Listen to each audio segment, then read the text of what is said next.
இந்த வீடு ஹவுஸ் ஓனர்னு ஒருத்தர் இருக்காரு. ம். என்னம்மா அவர் இந்த வீடு நல்ல ஹவுஸ் ஓனர் வந்து உண்மையாலுமே சிரஞ்சீவி சார் எப்படி வந்து ஒரு ட்ரீட்மெண்ட்டுக்கு வந்து எந்த அளவுக்கு வந்து இவ்வளோ எஃபர்ட் போட்டு கிட்டத்தட்ட ஒரு 1 கோடி ரூபா மேலே இன்னைக்கு செலவு பண்ணி இன்னைக்கு அப்போலோவில் போனோம்னா தனி ஒரு இதில் இவருக்கு வந்து ஒரு இது இருக்கு. அதாவது என்னன்னு கேட்டிங்கன்னா ஒரு அந்த மெடிக்கல் சம்மந்தப்பட்ட Okay. விஷயங்கள் வந்து எல்லாமே பண்ணி கொடுக்குற அளவுக்கு இன்னைக்கு இருக்கு. அதே மாதிரி இந்த வீட்டை பொறுத்தவரைலாம் பார்த்தீங்கன்னா அவர் வந்து ஒரு பிராமின்.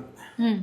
அவங்க சார் வந்து அவங்க ஹவுஸ் ஓனர் வந்து அவ்வளோ தங்கமான மனுஷன். ஃபர்ஸ்ட் ஃபர்ஸ்ட் நாங்கள் வீட்டுக்கு ஒரு சில ஒரு சில முரண்பாடுகளால் நாங்கள் இப்போ பேசுறது இல்லை. அவரால் முடியலனா கூட இருந்துச்சு. நான் அதை டீட்டெயில் சொல்கிறேன். என்னன்னா எனக்கு வந்து ப்ரைவேசியாக இருக்கணும், நான் தனி வீடாக இருக்கணும், அதெல்லாம் கரெக்டாக கிடச்சிருச்சு எனக்கு. ஓகே ஓகே ஆனால் எந்தாலும் சில விஷயங்களில் வந்து பூத் பங்களா மாதிரி இருந்தது. ஓகே ஓகே இதெல்லாம் செலவு என்னுடைய காசு, நான் தான் செலவு பண்ணேன். ம். அதே மாதிரி இன்னை வரைக்கும் கிணறு வந்து பழுதாக தான் இருக்குது. பட் இருந்தாலும் ஒரு பாதி அந்த பக்கம் இருந்தாலும் எனக்கு இந்த மாதிரி ப்ரைவேசி பிரச்சனை இல்லாமல் இருக்குன்னா இன்னை வரைக்கும் இருக்கிறேன். ம். ஸோ அந்த கிணறுல வந்து நிறைய பாய்சன்ஸ் இருக்குது, பூச்சிகள் இருக்குது, இதுவாக இருக்குது.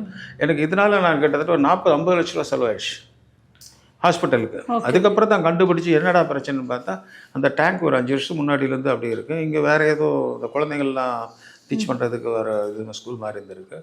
பட் இன்ன வரைக்கும் ஹவுஸ் ஓனர் இந்த பக்கம் வந்ததில்லை. ஒரு சில முரண்பாடுகளால் சில பேச்சுகளால் எனக்கு சில என் பிரதரை கொஞ்சம் ஒரு மாதிரி ஏசிட்டார். நான் அதனால் அவர்கிட்ட கொஞ்சம் இதுனேன்.